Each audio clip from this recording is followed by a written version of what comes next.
बेशक न मेरे साथ सफर इख्तियार कर,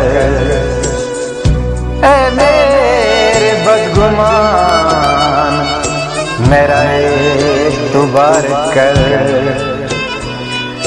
वो खुद तो तितलियों को लिए घूमता रहा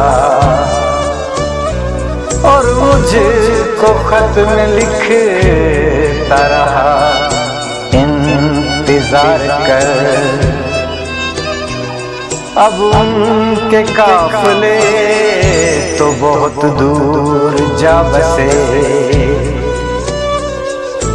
जिनकी तलब में आए थे सहरा गुजार कर। मैंने तो तेरे हिज्र का दुख झील ही लिया, अब तू भी तो खुद को वाक़िफ़ रहे इंतजार कर।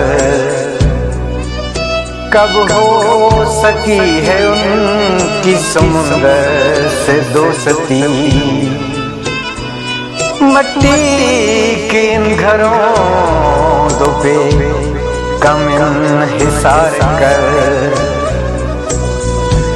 फुर्सत मिले तो देख मेरे दिल के आईने, आँखों से अपनी कागज़ी पर्दे उतार कर। बेशक न मेरे साथ सफर इख्तियार कर, ऐ मेरे बदगुमान मेरा एतबार कर।